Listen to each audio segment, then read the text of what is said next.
Aksai चिन ये नाम सुनते ही जहन में आता है सीमा विवाद, है ना? पर सवाल ये है कि ये विवाद आखिर शुरू कहाँ से हुआ? इसका जवाब देखिए आज की पॉलिटिक्स में नहीं मिलेगा। नहीं, इसके लिए हमें इतिहास की गहराइयों में उतरना होगा, सदियों पुरानी संधियों और साम्राज्यों की दुनिया में। तो आइए इस विश्लेषण में स्रोत सामग्री के आधार पर इसकी ऐतिहासिक जड़ों को कुरेदते हैं। तो सबसे बुनियादी सवाल, अक्साई चिन पर यह झगड़ा है ही क्यों? देखिए, इसका जवाब आज की हेडलाइंस में नहीं है। इसके लिए हमें टाइम मशीन में बैठकर उस दौर में जाना होगा जब बड़े बड़े साम्राज्य टूट रहे थे और नई नई सरहदें खींची जा रही थीं। और हमारी कहानी की शुरुआत होती है एक बहुत बड़े साम्राज्य के बिखरने से।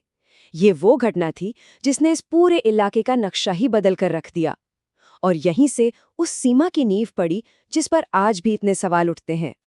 बात है 9वीं सदी के आसपास की।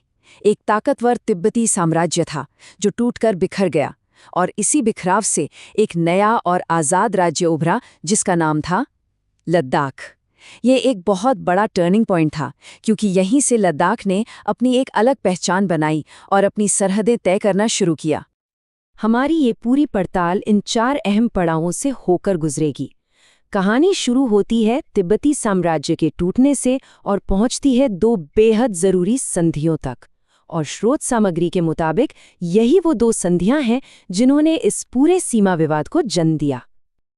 तो अब आते हैं पहले ठोस सबूत पर। इतिहास में पहली बार एक कागज पर एक दस्तावेज ने लद्दाख और तिब्बत के बीच एक लकीर खींची, एक औपचारिक सीमा बनाई गई। और वो दस्तावेज था 1684 की तिंगमोसगैंग संधि। इस नाम को याद रखिएगा, क्योंकि इस पूरे विवाद की कहानी का ये पहला और शायद सबसे अहम पिलर माना जाता है। इस संधि की 3 बड़ी बातें थी। पहली, इसने इतिहास में पहली बार लद्दाख और तिब्बत के बीच एक पक्की औपचारिक सीमा बनाई। दूसरी, इसने एक मिसाल कायम की, एक तरह का प्रेसिडेंट सेट किया। और तीसरी, इसने भविष्य में होने वाले सभी समझौतों के लिए एक मजबूत जमीन तैयार कर दी। और अब हमारी कहानी उस मोड़ पर पहुंचती है जो इस पूरे विवाद के दिल में है, 1842 की वो संधि। एक ऐसा समझौता जिसकी गूंज आज भी इतने सालों बाद भी सुनाई देती है। जी हाँ, हम बात कर रहे हैं 1842 की चुशुल संधि की।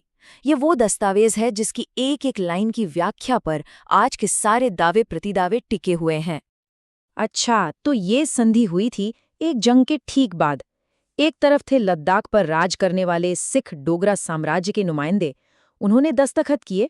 लेकिन, और ये बहुत जरूरी बात है, दस्तखत करने वालों में एक और पक्ष था, चीनी सम्राट का प्रतिनिधि। जी हाँ, और इस संधि ने साफ साफ औपचारिक तौर पर यह माना कि अक्साई चिन लद्दाख का ही एक हिस्सा है। इस संधि की जो भावना है वो इस एक लाइन में एकदम साफ हो जाती है। लद्दाख और लहासा की सीमाएं पुरानी हैं और हम एक दूसरे की सीमाओं में कोई दखल नहीं देंगे। मतलब साफ था, दोनों ही पक्ष जो पारंपरिक, जो पहले से चली आ रही सीमाएं हैं, उनकी इज्जत करने पर सहमत हुए। तो सवाल ये उठता है कि 19वीं सदी का ये दस्तावेज 21वीं सदी में एक जमीन के दावे का आधार कैसे बन जाता है? आइए इस कनेक्शन को थोड़ा और गहराई से समझते हैं। तो देखिए, जो तर्क दिया जाता है उसकी कड़ियां कुछ यूं जुड़ती हैं। पहली कड़ी, 1842 की संधि ने कहा कि अक्साई चिन लद्दाख का हिस्सा है। दूसरी कड़ी, चीनी प्रतिनिधि के दस्तखत का मतलब था कि वो इस बात से सहमत हैं। तीसरी कड़ी, समय के साथ लद्दाख पर हुकूमत बदली, सिख डोगरा से ब्रिटिश इंडिया और फिर आज़ाद भारत को मिली। और चौथी और आखिरी कड़ी, इसी विरासत के चलते 1842 की वो संधि भारत के दावे का सबसे बड़ा ऐतिहासिक सबूत बन गई। तो इस पूरे विश्लेषण का जो निचोड़ है वो ये है कि जिस स्रोत सामग्री पर हम नज़र डाल रहे हैं वो इसी संधि को, 1842 की चुशुल संधि को, सबसे बड़ा और अहम ऐतिहासिक सबूत मानती है। ये संधि ही इस पूरे तर्क की धुरी है। और ये पूरी कहानी हमें एक बड़े और सोचने पर मजबूर करने वाले सवाल पर लाके छोड़ देती है। ऐतिहासिक समझौते आज की राष्ट्रीय सीमाओं को आखिर किस हद तक तय करते हैं? सदियों पहले किए गए वादे और हस्ताक्षर आज की दुनिया में कितने मायने रखते हैं? इस पर विचार करना जरूरी है।